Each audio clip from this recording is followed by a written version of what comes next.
Olá, meus irmãos, graça e paz do Senhor Jesus, amém?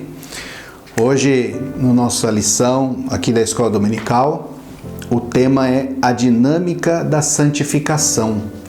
E o texto é a primeira carta de Pedro, no capítulo 1, versículo 16, que eu vou ler aqui.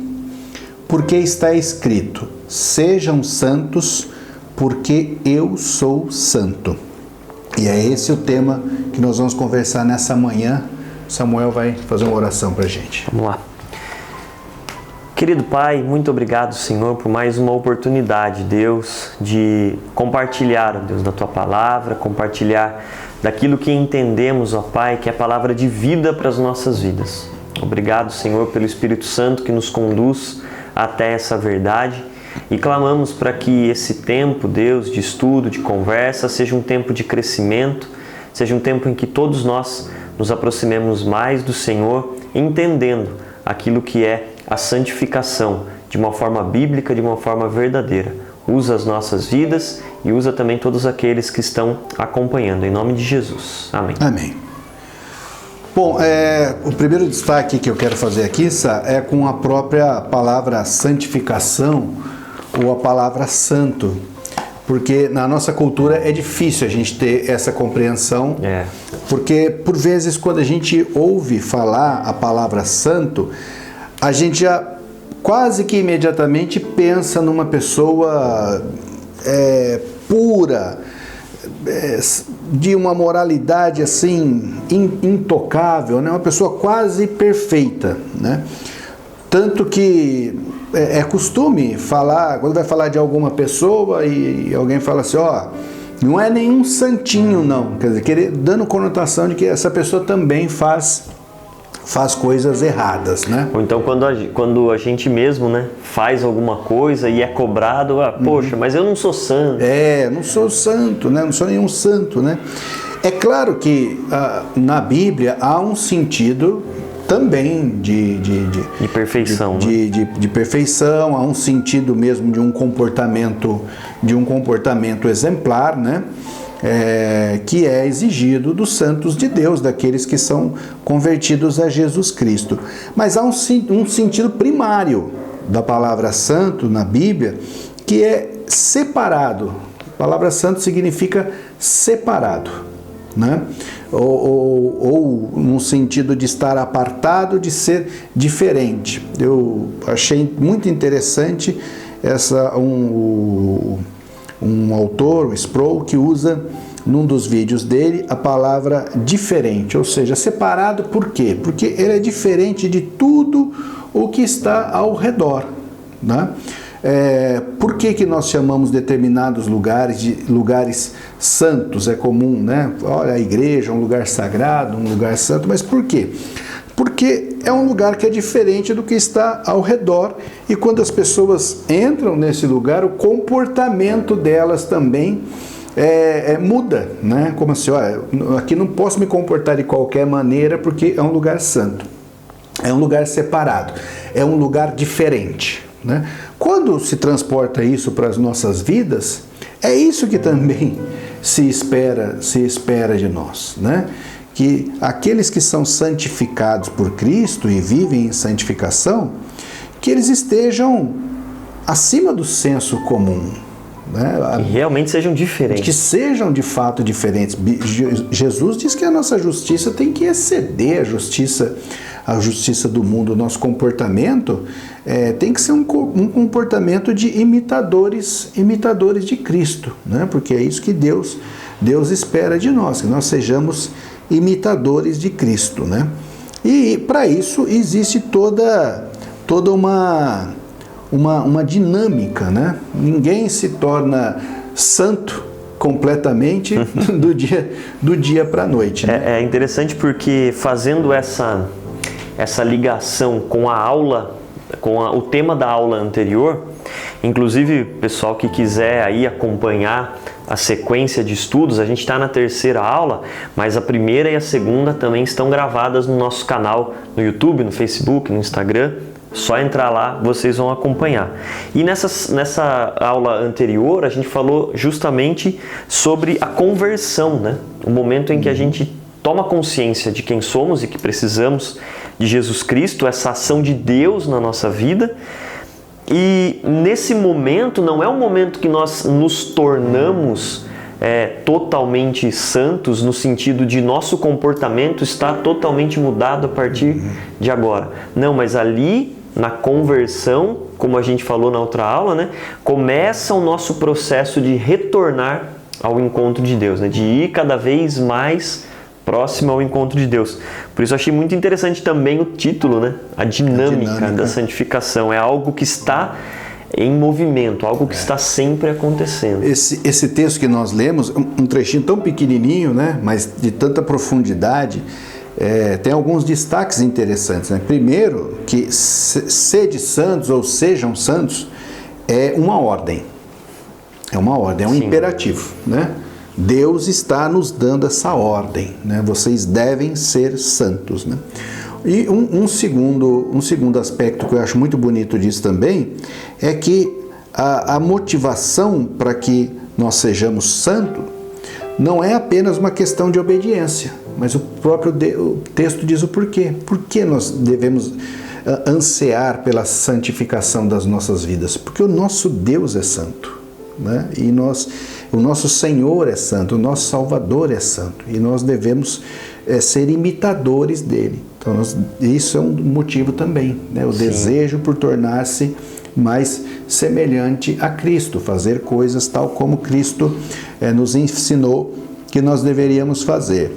Uma definição que eu acho bonito para a palavra santificação é o seguinte: o processo pelo qual nos tornamos mais parecidos com Cristo.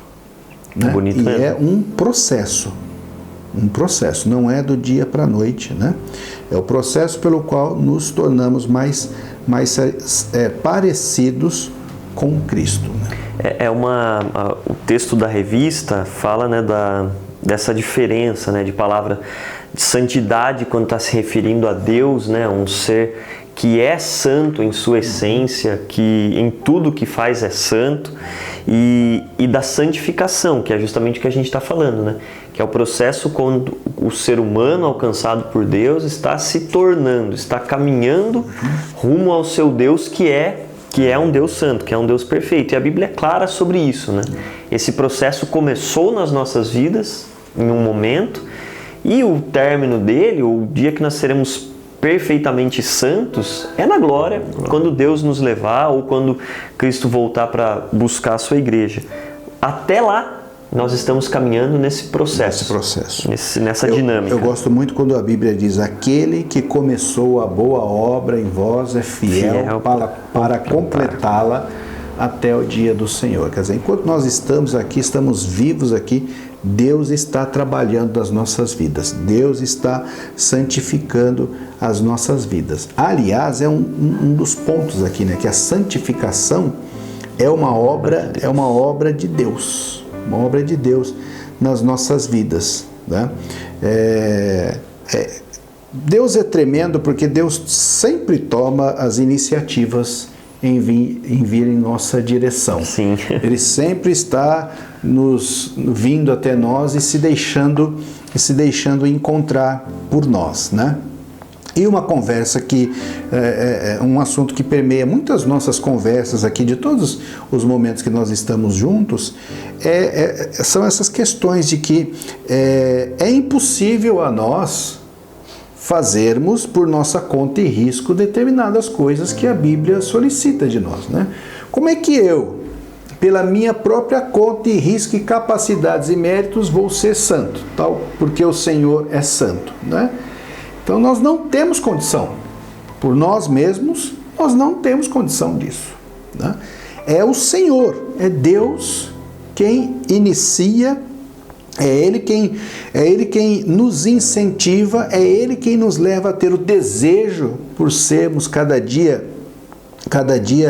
mais santos, cada dia mais parecido com Cristo, né? Então é uma disposição iniciada pelo Senhor nas nossas vidas. Né? Sim, acho que pensando nisso, qual é o nosso papel nesse aspecto, né? É ser transformado. É um papel que eu entendo que é buscar em Deus, buscar a Deus pedindo para que Ele faça essa obra em nós, né? Que eu acho que isso também já é uma disposição em nós que só é possível pelo Espírito Santo, pela ação de Deus. Mas quando a gente pensa no nosso movimento, né? É uma busca constante para que essa realidade se torne uma verdade em nossas vidas, né?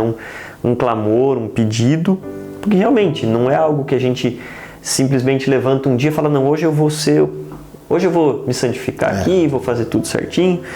Infelizmente as circunstâncias às vezes são diferentes, então é uma ação de Deus mesmo, né? E operada nas nossas vidas por meio da comunhão com o Espírito Santo do Senhor, né? O Espírito Santo age nas nossas vidas de maneira tremenda, porque ele nos convence de determinadas coisas que nós não nos convencemos, né? Às vezes quando a gente fala para alguém assim, nós somos pecadores, uma reação de algumas pessoas fala, eu não sou pecador, eu não estou roubando, não estou matando, não estou fazendo mal para ninguém, né? Mas a Bíblia diz que nós somos pecadores enquanto condição de pecador, né? Em iniquidade me concebeu a minha mãe, Davi escreveu isso no Salmo 51, Paulo diz, todos pecaram e carecem da graça de Deus, né?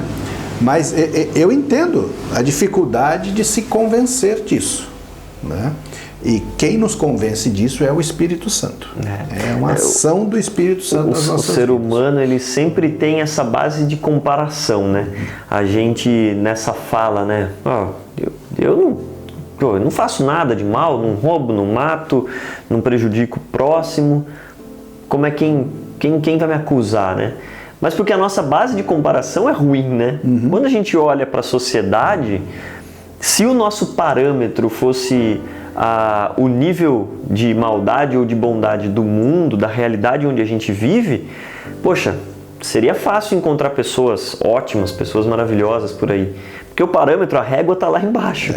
Mas quando esse entendimento que o Espírito Santo nos traz de que a gente precisa realmente, que a gente tem que se arrepender, tem que mudar, tem que tomar atitudes diferentes em diversas frentes, é que a base de comparação é Deus. É uma base de comparação perfeita. Aí não tem argumentos, não tem justificativas de tudo que a gente já fez ou de tudo que a gente está fazendo para a gente falar, não preciso mudar. Aí é aquele momento que cai, né? Cai aquele sentimento e fala, puxa, realmente, é uma coisa que só pode ser sobrenatural. Quando nós nos comparamos nivelando por baixo, nos comparamos com determinados elementos da sociedade, pode ser de fato que a gente esteja lá em cima na escala, né? Mas quando a gente vai olhar de uma outra maneira, olhar para o comportamento de Cristo, aí isso se inverte, né? Quando eu olho para o comportamento de Cristo, eu tenho que chegar à conclusão de, nossa, mas eu tenho muito para caminhar. Muito. Não para ser igual a Cristo, porque Cristo é Deus, né? Mas o que a Bíblia diz de nos tornarmos semelhantes a Cristo, né? Em comportamento. E, rapaz, tem muita caminhada, mas muita caminhada. Chão. Pelo menos eu tenho muito que caminhar isso. Eu vou fazer mais uma propaganda do canal. Se o pessoal for assistir a primeira live que a gente fez, que a gente falou sobre salvação, graça e obras, né? Surgiram ali algumas perguntas a respeito e as pessoas que fazem o bem, que mesmo sem acreditar em Deus, mesmo sem ter fé, estão ali fazendo o bem, ajudando aos outros em relação à salvação, né? Mas aí a gente volta nisso que a gente está falando, porque a gente olha para muitas pessoas que realmente estão fazendo boas ações, estão ajudando ao próximo, estão vivendo de uma forma honesta, honrada, de acordo com os parâmetros que nós estamos observando no mundo. Mas, voltando para onde a gente está falando de santificação, o parâmetro é Deus. Então não tem nada, as melhores boas ações que a gente pode praticar aqui jamais se compararão com a perfeição de Deus, né? Quando Pedro escreve sobre a santidade, iluminado pelo Espírito Santo do Senhor, o que ele nos traz é isso, a palavra de Deus. Sede santos porque eu sou santo. Né? Não é sede santo porque o teu vizinho é santo. Sede santo porque eu sou santo. Deus é santo. E a ação do Espírito Santo em nós, nessa dinâmica, nesse processo, ela é maravilhosa. O Espírito Santo é o nosso grande ensinador, é o nosso grande mentor, o nosso grande condutor de vida, né? Porque a primeira coisa que eu acho tremenda é o Espírito Santo nos ensina a orar. Né? Porque a própria Bíblia diz que nem orar como convém, a gente sabe. Nós sabemos, nem orar como convém. Eu acho interessante que às vezes a gente vai pedir oração na igreja para algum irmão. Não, eu não sei orar em público, assim, eu entendo isso. A pessoa tem vergonha de orar em público, né? Eu não sei orar, assim, mas ninguém sabe orar como convém. Né? Eu também não sei orar como convém. Exatamente, olha aqui quem tem um pastor e um seminarista falando, poxa, a gente também sofre desse mal. É o Espírito Santo de Deus que nos ensina a orar como convém.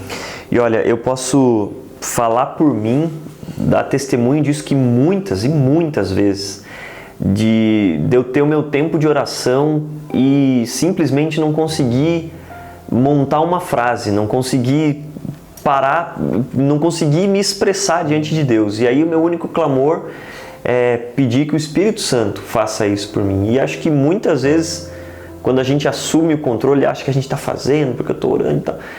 É uma falsa sensação de que a gente sabe o que está fazendo, né? Porque realmente é uma obra do Espírito Santo essa comunicação com o Pai, né? Às vezes, quando eu vou tirar um tempo de silêncio. Ixi! É incrível. Você fez um silêncio, uma solitude, eu fiquei quieto. Então, o quanto de fato isso não é fácil para nós, e o Espírito Santo nos conduz a orar como convém, a termos comunhão com o Senhor como convém. O Espírito Santo também nos convence, ele trabalha, como nós já mencionamos, ele trabalha nas nossas vidas, exercendo a obra do convencimento, né? Convencer-nos de tudo aquilo que Deus quer que nós entendamos, que é da maneira como o Senhor determinou. Eu acho espetacular isso quando Jesus fala, né, em João 16, que ele vai clamar ao Pai, e o Pai enviará o Espírito Santo e ele convencerá o mundo do pecado. Porque às vezes a gente tem, e a gente falou disso também em alguns outros momentos, que muitas vezes o que a gente recebe de resposta, a gente ouve as pessoas falarem, não, eu preciso mudar algumas coisas na minha vida e aí depois eu vou me entender com Deus. Mas na verdade a primeira ação do Espírito Santo nas nossas vidas é muito antes da gente decidir mudar qualquer coisa. É Ele quem vai chegar até nós e nos convencer, nos fazer olhar para nós mesmos e talvez fazer uma comparação aí com a realidade de Deus e falar, poxa vida, eu preciso muito de mudança. Acho sensacional isso, porque muitas vezes a gente fica achando que o Espírito Santo ele só fala com quem está há 10 anos na igreja, 20 anos, é pastor, é presbítero, é missionário, mas não, a primeira ação do Espírito Santo na nossa vida, a gente não fazia nem ideia que um dia seria cristão. Eu costumo dizer que o Espírito Santo ele sempre está conversando conosco. Se nós não ouvimos, o problema está em nós, não nele, porque ele está conversando. Eu ouvi uma frase esses dias, né? Fique atento a cada sussurro do Espírito Santo. E eu acho interessante também essa questão da compreensão, Samuel, de que o convencimento se dá pelo Espírito Santo, porque às vezes nós queremos convencer as pessoas. Às vezes nós queremos convencer vencendo pelo cansaço. Né? Com argumentos. O argumento, repetindo, querendo comover a pessoa. E eu penso que esse tempo todo que nós tentamos convencer alguém, vencendo pelo cansaço, se nós dedicássemos esse tempo em oração, pedindo que o Espírito Santo convença aquela vida, é muito mais eficaz. Seria um investimento muito melhor. Muito eficaz. Até porque quando eu convenço alguém de algo, rapaz, ela virou a esquina ali, ela já pode ser convencida de outra coisa. Tá? Agora, quando o Espírito Santo nos convence de algo, aí é definitivo. Convencido estamos. Né? Um terceiro ponto também é que o Espírito Santo produz os frutos na nossa vida, né? É absolutamente imprescindível a ação do Espírito em nós, para que a gente tenha uma vida frutífera, né? Paulo escrevendo sobre isso, é interessante que ele fala sobre as obras da carne, no plural, né? As obras da carne, ou seja, as obras da carne são nossas. E quando ele vai falar do Espírito, ele não usa a expressão os frutos do Espírito, ele usa o singular, o fruto do Espírito, né? E é o fruto do Espírito Santo desenvolvido em nós. A Bíblia diz que nós temos que ser frutíferos, né? E isso também é a ação do Espírito Santo nas nossas vidas. Exato. Eu gosto muito desse texto de Gálatas, né? Quando Paulo fala do fruto do Espírito, Gálatas 5, 22, a partir do 22, para os irmãos acompanharem aí, justamente por causa disso. Porque muitas vezes a gente ouviu, né, talvez uma leitura meio rápida, superficial, e a gente fica imaginando os frutos do Espírito. Bom, eu já tenho o amor. Bom, eu já tenho a paciência. Bom, eu já tenho... Mas, na verdade, o fruto do Espírito, né, o que produz através de nós, em todas as nossas atitudes, estão presentes essas características, né, apresentadas ali no texto. Sabe uma ilustração que me ajuda muito, pelo menos a mim, a compreender essa questão do fruto do Espírito? É uma mexerica. A mexerica, a mexerica, ela não é um gomo, né? Um gomo é um gomo da mexerica, mas o fruto, são a fruta vários. mexerica, ela é formada por todos aqueles gomos, né? Eu só posso dizer, aqui eu tenho uma mexerica, quando ela está formada por todos os gomos, né?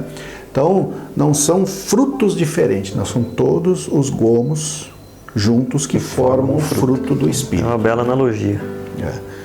E ele também vai destacar aqui a questão da responsabilidade humana.